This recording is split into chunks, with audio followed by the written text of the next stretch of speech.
आज मैं आपके साथ शेयर कर रही हूँ मटर आलू की ये मज़ेदार सी रेसिपी। आज सुबह जब मैं किचन में गई तो मैंने पूरा किचन पहले साफ़ कर लिया, फिर एक प्रेशर कुकर लिया, उसमें ऑयल डाला और ऑयल डालने के बाद इसमें मैंने एक प्याज बारीक काट कर इसमें डाल दिया और इसको अच्छी तरह मैंने फ्राई कर लिया।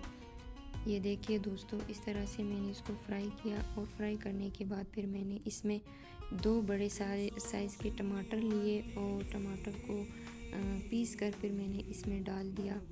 और उसके बाद फिर मैंने इसमें मिक्स मसाला 2 चम्मच डाले, ज़ीरा पाउडर डाला, धनिया पाउडर डाला और हल्दी मैंने इसमें डाली।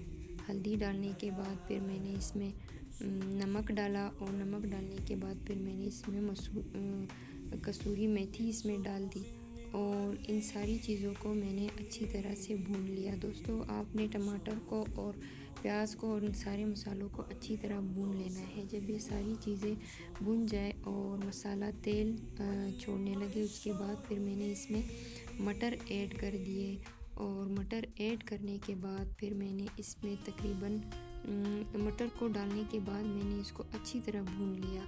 जब ऑयल ऊपर आने लगा फिर उसमें मैंने 2 गिलास मैंने इसमें पानी के डाल दिए और पानी डालने के बाद फिर मैंने प्रेशर कुकर को बंद करके तकरीबन 20 मिनट के लिए मटर को गलाने तक मैंने पका लिया।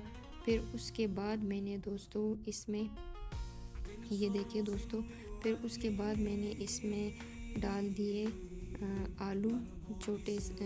एक बड़ा आलू लेके उसको मैंने छोटे साइज़ में काट दिया और 2 गिलास पानी भी मैंने इसमें ऐड कर दिया और तकरीबन 5 मिनट के लिए मैंने प्रेशर कुकर को बंद करके इसको पका लिया। तो ये देखिए दोस्तों, इस तरह से इसकी ग्रेवी बन गई। ऊपर से मैंने धनिया पाउडर भी डाल दिया और दूसरी तरफ फिर मैंने दोस्तों एक तवा लेके एक रोटी मैंने बनाई और दूसरी तरफ मैंने कढ़ाई में पकोड़े भी बना लिए। दोस्तों, ये देखिए, फिर मैंने पकोड़े बना लिए और रोटी भी मैंने तैयार कर ली। फिर उसके बाद दोस्तों फिर अफ्तारी का टाइम करीब आ गया। फिर मैंने दस्तरख़्वान बिछा लिया और सारी चीज़ें मैंने दस्तरख़्वान पे रख दी।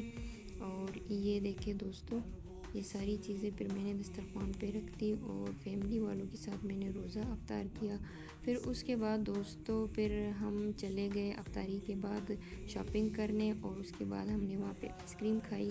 वीडियो अच्छी लगी है तो चैनल को लाइक और सब्सक्राइब करें। तब तक के लिए अल्लाह हाफिज़।